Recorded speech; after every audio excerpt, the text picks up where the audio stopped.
സുധാകരനെതിരെ കൂടോത്രം ചെയ്യണമെങ്കിൽ സതീശൻ കമ്പനി അല്ലാതെ വേറെ ആരും ചെയ്യാൻ സാധ്യതയില്ല. വേറെ ആരാണ് സുധാകരനെതിരെ കൂടോത്രം ചെയ്യാൻ നമ്മുടെ നാട്ടിലുള്ളത്? സുധാകരൻ എന്തായാലും CPM-മാരെ കൂടോത്രം ചെയ്യാൻ സാധ്യതയില്ല. ഞങ്ങൾക്ക് പിന്നെ അങ്ങനെയുള്ള ഏർപ്പാടില്ല. സുധാകരനെതിരെ കൂടോത്രം വെച്ചത് സതീശന്റെ ആൾക്കാർ തന്നെയായിരിക്കും. നടൻ എന്നുള്ളതിൽ എല്ലാവരും പണമാകുന്നില്ലേ? എന്താ തെറ്റു? അല്ല, സർക്കാർ പരിപാടിയോ ജനങ്ങളെ പരിപാടിയോ ഒന്നല്ല. സിനിമാ നടൻ എന്നുള്ള നിലയിൽ ആൾക്കാരെ വിളിക്കുന്ന പരിപാടികളായിരിക്കും അദ്ദേഹം ഉദ്ദേശിച്ചത്. സിനിമാ നടന്മാരെല്ലാം പണമാകുന്നില്ല. മുകേഷ് വാങ്ങുന്നില്ലേ? ഗണേഷ് കുമാർ വാങ്ങുന്നില്ലേ? അതിനൊന്നും വലിയ പരാതി എന്തിനാണ് കൊണ്ടുവരുന്നത്?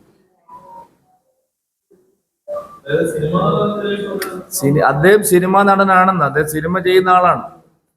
അപ്പൊ അദ്ദേഹത്തിൻ്റെതായിട്ടുള്ള ആവശ്യങ്ങളുണ്ടാവും.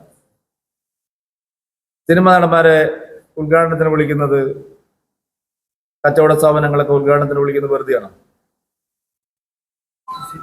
അവർക്ക് വലിയ ലാഭമല്ല അതുകൊണ്ട് ഉണ്ടാവുന്നത്. മറ്റു കാര്യങ്ങളെ നിങ്ങൾ തെറ്റായി വ്യാഖ്യാനിക്കുകയാണ്. ഇപ്പൊ വ്യാപാര സ്ഥാപനങ്ങൾ, കച്ചവട സ്ഥാപനങ്ങളൊക്കെ നടന്മാരെ പിന്നാലെ ഓടുന്നത് എന്തിനാണ്? അവർക്ക് അതുകൊണ്ടുള്ള പബ്ലിസിറ്റിക്ക് വേണ്ടിയല്ലേ?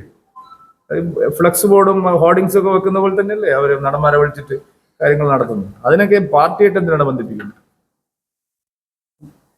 ആരാണ് മാഫിയ? എല്ലാവർക്കും അറിയാം. ആലപ്പുഴയിൽ ലോക്സഭയിലേക്ക് മത്സരിച്ച ആള്, അമ്പലപ്പുഴയിൽ നിയമസഭയിലെ MLA, ഇവരെല്ലാം അടങ്ങുന്ന ഒരു മാഫിയ സംഘമാണ് ആലപ്പുഴയിലെ പാർട്ടിയെ നിയന്ത്രിക്കുന്നത്. അതും ഇത് തന്നെയാണ്. മണൽ വാരല്, കരിമണൽ ഖനനം, കൊട്ടേഷൻ സംഘങ്ങള്, വണ്ടിക്കച്ചവടം, വണ്ടിപിടുത്തം, ഇതൊക്കെ നടത്തുന്നത് CPIM പാർട്ടിയാണ്. ആ പാർട്ടി ഒരു മാഫിയ പാർട്ടിയായിട്ട് മാറിയെന്ന് എല്ലാവരും അംഗീകരിക്കുന്ന കാര്യമാണ്. അവിടെയും തെറ്റിദ്ധരുത്തലില്ല.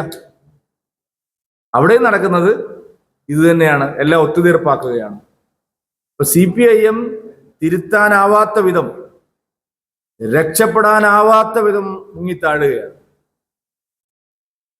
ആ കാരണങ്ങളെല്ലാം മറച്ചു വെച്ചുകൊണ്ട് SNDP, BJP എന്ന് പറഞ്ഞ് അവരിങ്ങനെ നാഴികയ്ക്ക് 40 വട്ടം മന്ത്രം ഉരുവിടുകയാണ്. ഇത് നടക്കാൻ പോകുന്നില്ല എന്ന് പറയാനാണ് ഞാൻ ആഗ്രഹിക്കുന്നത്. ഹിന്ദു സംഘടനകളെ വേട്ടയാടി, അവരെ ഭയപ്പെടുത്തി, തങ്ങളുടെ തെറ്റുകൾ മറച്ചു വെക്കാനുള്ള നിങ്ങളുടെ ഒരു നീക്കവും ഇവിടെ നടപ്പില്ല.